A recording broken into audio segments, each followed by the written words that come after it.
안녕하세요, 웅이형입니다. 진짜 오랜만에 영상을 찍는 것 같습니다.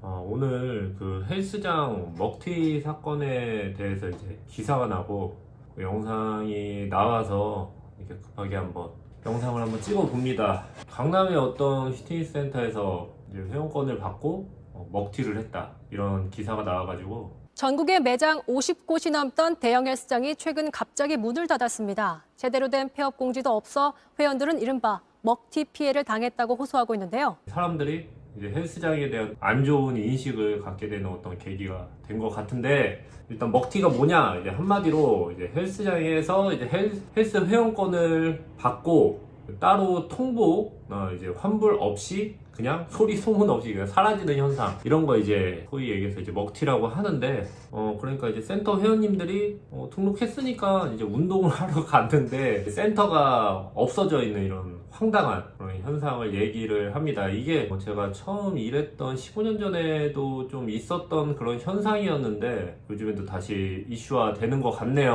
아주 뭐 양아치 같은 우리 대표님들 때문에 또 저희 열심히 하고 있는 이런 대표님들도 덩달아서 피해를 입게 되는 그런 현상이 되지 않았나라고 굉장히 안타까운 마음을 가지고 있습니다. 이런 일은 명백한 범죄 행위고, 그 대표님은 분명히 마땅한 처벌을 받게 될 것이라고 일단 말씀을 드립니다. 이게 왜 자꾸 먹튀 사건이 일어나는 걸까요? 이유는 되게 간단합니다. 정상적으로 센터가 운영이 되지 않기 때문인데요. 요즘은 정말 모든 자영업자들이 장사를 하기 쉽지 않은 그런 세상입니다. 제가 운영하고 있는 사업도 모두 마찬가지인데요. 한마디로 벌어들이는 수익에 비해 이제 나가는 돈이 더 많게 되면은 이 사업을 운영을 하기가 쉽지가 않은 거죠. 이렇다라는 거는 처음부터 지출이 굉장히 많은, 유지비가 많이 드는 이런 형태로 사업을 시작을 하면은 이런 경기 침체가 왔을 때 유지하는 것이 굉장히 힘들다라는 것입니다.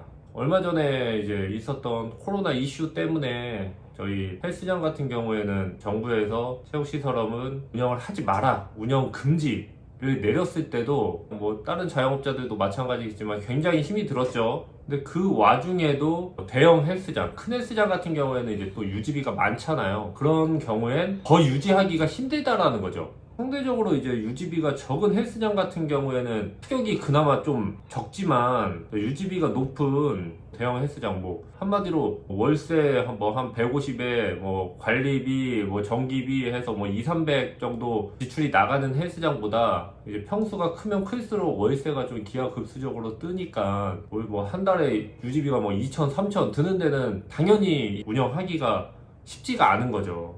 이번에 나온 강남의 헬스장 같은 경우에도 이제 대형 헬스장인데, 이게 또 강남이라는 지역 특성 때문에 유지하기는 더욱더 힘들어 보입니다. 저도 이제 압구정동이나 강남권에서 일을 좀 많이 했었는데, 그때 얼핏 듣기로는 지하고 한 1000평 정도 되면은 월세나 유지비 해서 억은 그냥 넘는다라고 얘기를 들었었거든요. 그때가 10년 전인데, 10년, 12년 때인데 지금은 더 올랐을 텐데 아마 굉장히 빡센 상황이었던 거는 분명하다라고 생각을 해요. 거기다가 이제 요즘 같은 경기 침체인데도 불구하고 주변에서는 다른 경쟁 헬스장들이 우후죽순 계속 오픈을 하고 있는 것도 현실이 아닌가. 이렇게 경기 침체고 힘든 시기인데도 이상하게 헬스장들은 계속 오픈을 하고 있어요. 이게 자기 자신만의 어떤 특별한 시스템을 가지고 오픈을 하면은 이제 경쟁력이 생기고 상관이 없는데, 지금 센터 오픈하는 거 보면은 주변에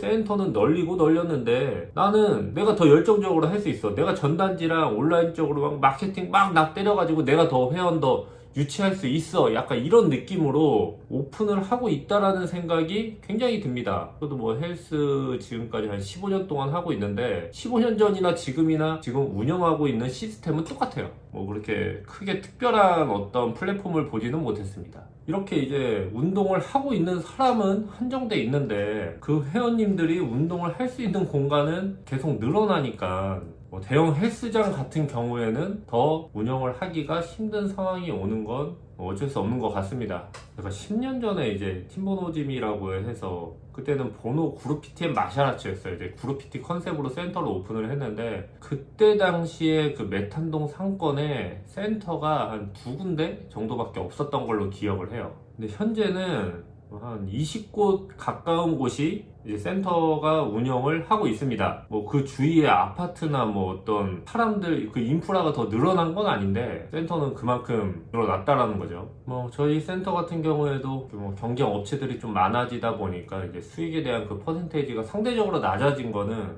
또 어쩔 수 없죠. 그리고 이제 두 번째는 또 인력 문제에 따라 또 운영을 하기가 힘들지 않았을까라는 생각을 또 해봅니다. 예전에 한 10년 전만 해도 이제 트레이너 구인하는 게 그렇게 어렵지 않았어요. 당연히 센터가 별로 없었고 트레이너를 꿈꾸는 사람은 어느 정도 수요가 충분했기 때문에 그랬겠죠. 하지만 요즘엔 뭐 센터가 너무 많아지면서 트레이너 구인하는 것도 쉬운 일이 아닙니다. 센터를 운영하다 보면 뭐 센터 기타 유지비, 뭐 월세, 뭐 전기비, 뭐 인터넷 뭐 이렇게 유지비 있잖아요. 유지비랑 그리고 이제 마케팅비, 저희가 또 마케팅으로 뭐 전단지를 뿌리거나 온라인으로 홍보를 하거나 이렇게 마케팅비가 있고 이런 걸 운영비를 제외하고 나서 트레이너의 급여를 측정을 할 수밖에 없거든요. 그러면은 트레이너가 자신의 레슨비를 올리지 않는 이상은 트레이너의 급여는 어떻게 보면 좀 한정적일 수밖에 없다라고 볼 수 있는데요. 근데 이제 주변에서 센터가 좀 많아지다 보니 트레이너들은 갈 곳이 많아지는 거죠. 그러면은 이제 이런 일이 일어나요. 저희 센터에서 어떤 트레이너가 일을 하고 있는데 주변에 센터가 차린 거야. 근데 지인이야. 걔한테 연락해. 너 거기서 뭐 일 어떻게 하니? 이렇게 물어봐. 형 저 이렇게 하고 있어요. 이렇게 얘기를 해. 그러면은 야 내가 그것보다 조금 더 줄 테니까 여기 와서 나랑 일하지 않을래? 이런 일이 일어납니다. 그러면은 이 트레이너도 사람인지라 돈 더 많이 준다는데 좋은 환경에서 나한테 더 나의 가치를 올려서 대주겠다라는데 마음이 안 흔들릴 수가 없잖아요. 저도 뭐 지금까지 10년 동안 센터 운영하면서 이 얘기는 정말 수도 없이 들었어요. 나랑 같이 팀보노짐에서 이렇게 같이 일을 하고 있는데도 불구하고 계속 꼬셔. 데려가려고 서로. 심지어 저번 달에도 한 명이 떠나갔습니다. 이렇게 되면은 이제 트레이너의 그 급여율이나 어떤 몸값은 점점 올라갈 수밖에 없고 그러면 상대적으로 마케팅비랑 유지비가 조금씩 쪼들릴 수밖에 없는데 근데 이런 현상 속에서 이런 경기 침체까지 딱 이어지면은 이제 답이 안 나오는 거예요 결국은. 그런데 대형 헬스장이야. 유지비가 더 많이 드는 그런 헬스장이야. 그럼 얼마나 빡세겠어요. 뭐 이러한 문제로 아마 이번에 뉴스에 나온 그 헬스장이 먹튀를 하지 않았나 이런 생각을 저는 하고 있습니다. 그러면은 제가 또 15년간 센터 트레이너 생활을 하고 이제 센터 운영을 하면서 좀 이런 헬스장은 조심하면 좋을 것 같다라는 거를 한 2가지 정도 알려드릴게요. 일단 공사 중이고 아직 센터는 오픈하지 않았는데 저렴하게 회원권을 팔겠다 뭐 이런 데가 있어요. 그러니까 뭐 센터는 지금 오픈을 하고 있고 공사 중인데 막 앞에 그 센터 건물 앞에 나와서 막 전단지 돌리면서 거기에서 현장 결제 이렇게 받는 그런 센터들이 있거든요. 제가 15년 전에 처음 트레이너 생활을 했을 때 이런 게 거의 굉장히 많았습니다. 그때 당시에는 지금보다 훨씬 더 많은 먹튀 사건이 있었던 걸로 기억을 해요. 참고로 피트니스 센터는 카드 결제 활부가 3개월밖에 안 되거든요. 그 이유가 이렇게 먹튀가 많다 보니까 활부를 길게 안 해주는 걸로 알고 있어요. 제가 알기로는. 일단 센터 오픈 구조가 그때는 어떻게 됐냐면은 일단 돈이 없는 상태에서 일단 임대차 계약을 합니다. 임대차 계약을 하고 뭐 보증금만 내는 거죠. 보증금만 낸 다음에 공사를 막 들어가요. 인테리어랑 이제 기구도 주문을 해놓습니다. 뭐 처음부터 완부를 내는 건 아니기 때문에 인테리어 하면서 그 인테리어 비용이랑 그 기구 값을 그 회원님들한테 프리세일 그 비용으로 버는 거예요. 그러니까 막 되게 싸게 내놓죠. 막 1년에 뭐 30만원, 40만원 이렇게 해가지고 무작정 많이 모읍니다. 그러면은 인테리어 비용이 거의 충당이 돼요. 그러니까 뭐 한 사람당 한 뭐 1년 뭐 해가지고 한 뭐 40만원씩 받는다라고 했을 때 10명 받으면 400만원이고 100명 받으면은 4천만원이고 1000명 받으면은 4억이잖아요. 그죠? 근데 거기서 뭐 또 PT도 있고 뭐도 있고 뭐 하죠. 근데 그런 식으로 정말 열심히 하면은 좀 충당이 됩니다. 저도 경험이 있기도 하고. 근데 이게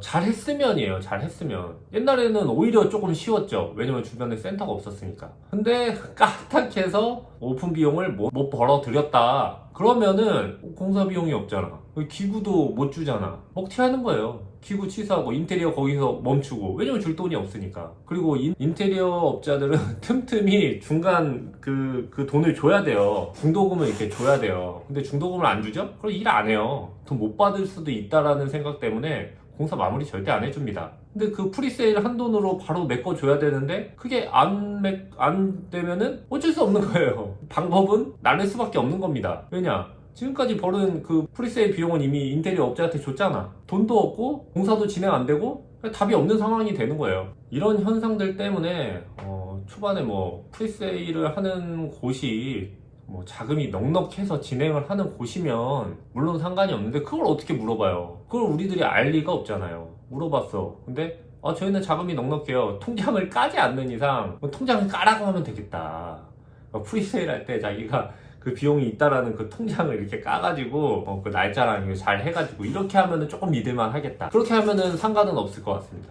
하여튼 뭐 이런 현상 때문에 먹튀를 할 수밖에 없는 상황이 생기니 이런 곳을 일단 조심하시면 좋을 것 같아요. 그리고 이제 두 번째는 대표가 직접 운영을 하지 않는 헬스장이 있어요. 이런 곳 굉장히 위험합니다.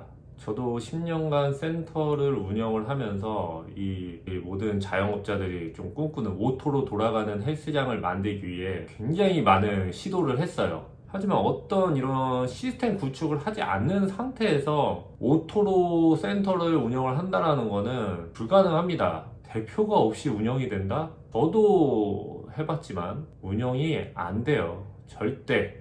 제가 처음에 수원에 팀보노짐을 오픈을 했을 때 거기가 월세 유지비 다 해봤자 100만 원이 안 나갔어요. 근데 제가 그룹 PT라는 컨셉으로 회원을 모집을 하고 운동을 하는데 어떻게 좀 바이럴이 터져서 매출이 되게 많이 나왔어요. 막 2천에서 3천만 원까지 나왔습니다. 근데 달에 유지비는 100만 원밖에 안 되는데 막 2, 3천 들어오니까 그때 제가 그런 생각을 했거든요.